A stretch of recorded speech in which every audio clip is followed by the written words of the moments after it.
যেমন সানলাইট থেকে একটা মেডিসিন আছে সল, মুন লাইন থেকে একটা মেডিসিন হয় লুনা।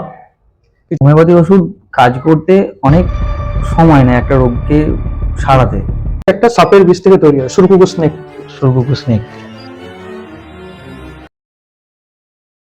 দা বং রনো রিয়েল স্টোরি চ্যানেলে সকলকে জানাই সুস্বাগতম। আজকে আমার চ্যানেলে এটা 3 নম্বর এপিসোড। নমস্কার, আমি রনো। আজকে আমার চ্যানেলে যিনি আছেন তিনি একজন খুবই বিখ্যাত মানুষ। তো আমাদের জীবনে ওষুধ ছাড়া তো আমরা জীবনে চলতে পারবো না, এখন যা যুগ পড়ে গেছে। তো আর যাদের ছাড়া আমরা একদমই চলতে পারবো না সেগুলো হলো যাদেরকে আমরা বলি ভগবানের পরের স্থান। সেই রকমই একজন খুব ভালো বিখ্যাত ডাক্তারবাবু আছেন, ডক্টর শাশ্বত সিমলাই বাবু।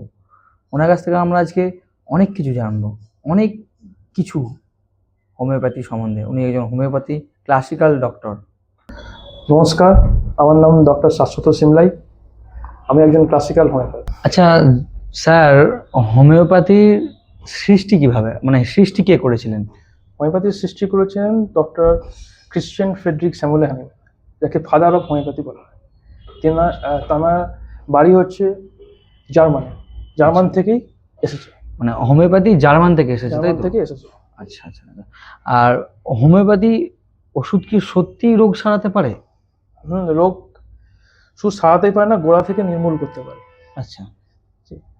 এই হোমিওপ্যাথি ওষুধ যদি ঠিকঠাক প্রয়োগ করা হয়, হোমিওপ্যাথি চিকিৎসা তার যদি টোটাল লক্ষণ অনুযায়ী ঠিকঠাক ওষুধ দেওয়া হয়, লক্ষণ নিয়ে, অবশ্যই তার রোগ নির্মূল সম্ভব। হোমিওপ্যাথি ওষুধ তৈরি হয় কি থেকে, মানে সোর্স অফ এটা কি?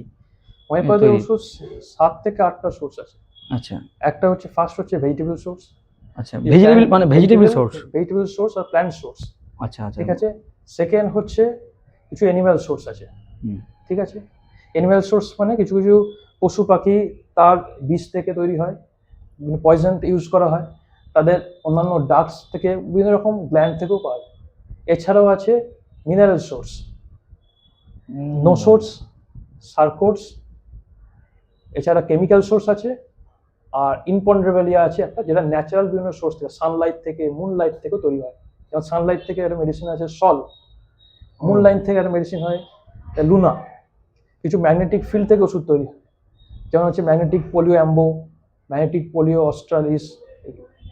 এছাড়াও কিছু ওষুধ আছে যেটা টোটোপ্যাথি বলা হয়, মানে অ্যালোপ্যাথি কিছু কিছু ওষুধ আছে সেগুলোকে ডাইলিউট করে তৈরি করা হয়। আচ্ছা, অ্যালোপ্যাথি ওষুধ থেকেও তৈরি হয়, তাই? কিছু ওষুধ আছে যেগুলোকে ডাইলিউট করে তৈরি করা হয়, টোটোপ্যাথিক সোর্স বলা হয়। আচ্ছা। তো এই 8টা মোটামুটি সোর্স থেকে হোমিওপ্যাথি ওষুধ তৈরি হয়। তো হোমিওপ্যাথি ওষুধ কাজ করতে অনেক সময় নেয় একটা রোগকে সারাতে, তো এটার কারণটা কি?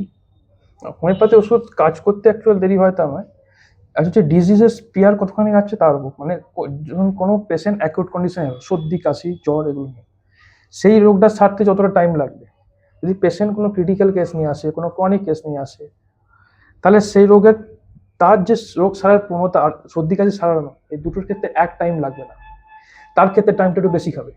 ঠিক আছে, ডিপেন্ডিং অন দ্য ডিজিজ।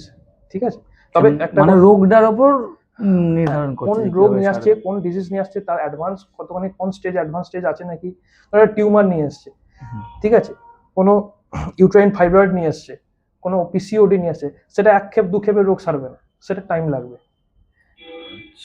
ঠিক আছে। হ্যাঁ, পিসিওডিটা ছাড়া এখনো অনেক মানুষের হচ্ছে, এটা মানে হোমিওপ্যাথিতে সারে, হোমিওপ্যাথিকে ভালো চিকিৎসা আছে। ঠিক আছে। এছাড়াও বিভিন্ন অটোইমিউন ডিজিজ আছে, সেগুলোর চিকিৎসা হোমিওপ্যাথিক হয়, যেটা অ্যালোপ্যাথিক অত ভালো হয় না। ঠিক আছে। আর হোমিওপ্যাথি সিস্টেম কাজ করে অ্যাকচুয়ালি রোগের থেকেও রোগীর ওপর। হোমিওপ্যাথিকে বলা হয় treat the patient not the disease, মানে এখানে রোগীর চিকিৎসা করা হয়, এখানে রোগের চিকিৎসা করা হয় না। মানে পার্সেন্টটাকে অ্যাজ এ হোল কনসিডার করা হয়। অর্থাৎ একটা মানুষ যখন আমাদের চেম্বারে আসছে, সে তার যে লক্ষণগুলো বলে, সেই লক্ষণের ভিত্তিতে ওষুধ দেওয়া হয়। এবং সেই জন্যে একটা মানুষ যে রোগটা নিয়ে এলো, তার সঙ্গে আর একটা মানুষ যে এলো, তার সেম রোগ থাকলেও তাদের লক্ষণের অনুযায়ী কিন্তু ওষুধ আলাদা হয়ে যেতে পারে। ও আচ্ছা, মানে সেই লক্ষণ অনুযায়ী কাজ হবে, তাই তো? কার কিরকম, মানে অ্যাকচুয়ালি আপনি যেটা বলতে চাইছেন যে ওই মানে কথাবার্তা পুরো ডিটেলস জেনে তারপর তারপর একটা মানুষের তার খাওয়া দাওয়া সব ডিটেলস জেনে হ্যাঁ, কাউন্সিলিং করে counseling তারপর করে তারপর ওষুধ দেওয়া হয়, ওষুধ দেওয়া হয়। টেস্টিং করে। আচ্ছা আচ্ছা। হুম। অ্যালোপ্যাথি ওষুধে অনেক সাইড এফেক্ট আছে এবং সেটা মানে লেখাও থাকে ওষুধে। আচ্ছা, হোমিওপ্যাথি ওষুধে কি কোনো সাইড এফেক্ট আছে? না, হোমিওপ্যাথি ওষুধের সাইড এফেক্ট নেই বললেই চলে, খুব মাইনিউট হয়, ম্যাক্সিমাম ক্ষেত্রে হোমিওপ্যাথি সাইড এফেক্ট হয় না। তার কারণ হচ্ছে হোমিওপ্যাথি ওষুধগুলো প্রত্যেকটা আল্ট্রা ডাইলুট মেডিসিন, আচ্ছা অত্যাধিক ডাইলুট করে তৈরি করা হয়। এবং যেমন আর্সেনিক বলে একটা মেডিসিন আছে, সেখান থেকে ওষুধ তৈরি হয়। আর্সেনিক তো আর্সেনিক- আমি শুনেছি সাইড এফেক্ট থাকার কথা। আর্সেনিক, হ্যাঁ, আর্সেনিক একটা পয়জনাস সাবস্টেন্স। হ্যাঁ তো সাধারণত তাহলে আর্সেনিক খেলে তো, এই আর্সেনিক মেডিসিনটা খেলে তো অনেক মানুষই মারা যেত, এবং একদম। প্রচুর ক্ষেত্রে ইউজ করে আমরা আর্সেনিক। এবং এই আর্সেনিক যে মেডিসিনটা ক্রুড ফর্ম থেকে এটা ডাইলিউট করে করে তৈরি করা হয়, অ্যাকচুয়াল মেডিসিনাল ফর্মে ট্রান্সফার করা হয়, একে বলে পোটেন্টাইজেশন প্রসেস।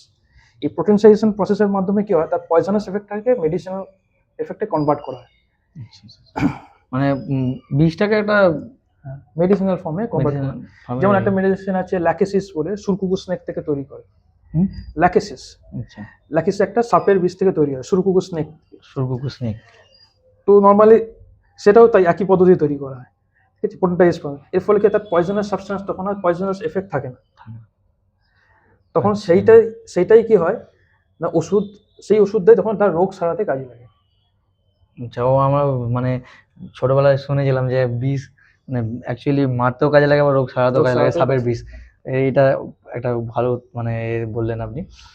দ্বিতীয় প্রশ্ন হচ্ছে যে অ্যালোপ্যাথি ওষুধ আমি এটা শুনেছিলাম এবং জেনেছিলাম এক্সপার্টদের কাছ থেকে যে রক্তের মাধ্যমে কাজ করে, আর হোমিওপ্যাথি ওষুধ কি রক্তের মাধ্যমে কাজ করে? না, হোমিওপ্যাথি মেডিসিন হেমাটোলজিক্যাল ট্রান্সমিশন হয়, হোমিওপ্যাথি ওষুধ মেইনলি কাজ করে নার্ভাস সিস্টেমের থ্রুয়ে। আচ্ছা হোমিওপ্যাথি মেডিসিন যখন ইনটেক করা হয় থ্রু নার্ভাস, যে আমাদের জীবে যে বার্ডস আছে এবং যেখানে নার্ভাস সিস্টেমের থ্রু দিয়ে হোমিওপ্যাথি ওষুধ পুরো বডিতে ছড়িয়ে যায়। এবার যে যে জায়গাটায় প্রবলেম হচ্ছে সেই জায়গায় গিয়ে তারপরে তারা কাজ করে। ও আচ্ছা আচ্ছা এই পাথওয়ে হচ্ছে নার্ভাস পাথওয়ে। আচ্ছা আচ্ছা। আজকে তো স্যার অনেক কিছু আমরা জানলাম হোমিওপ্যাথি নিয়ে। তো আপনার আরেকটা এপিসোড আমি রাখবো, আরো বিভিন্ন রোগ নিয়ে রাখবো মানুষের ডিমান্ড অনুযায়ী। তো আপনাকে মানুষ অনেকেই, আমার যারা ভিডিও দেখবে অনেকেই আপনাকে হয়তো দেখাতে চাইবে, আপনার সাথে হয়তো কনসাল্ট করতে চাইবে। তো আপনাকে পাবে কিভাবে মানুষ? আমার চেম্বার আছে বালিগড়ের চৌমাথায়, তারকেশ্বর থানা অন্তর্গত। আচ্ছা, সেখানে রবি বুধ শুক্র সন্ধেবেলা 6টা থেকে 8:30 অবধি আমি থাকি। 6টা থেকে 8:30 অবধি, রবি বুধ শুক্র, তারকেশ্বর থানার অন্তর্গত বালিগড়ি গ্রাম, বালিগড়ের চৌমাথায় আমার চৌমাথায় আপনার। ঠিক আছে, তো ঠিক আছে। আপনার আমার এই চ্যানেলে এসে আপনার ভালো লেগেছে? Thank you.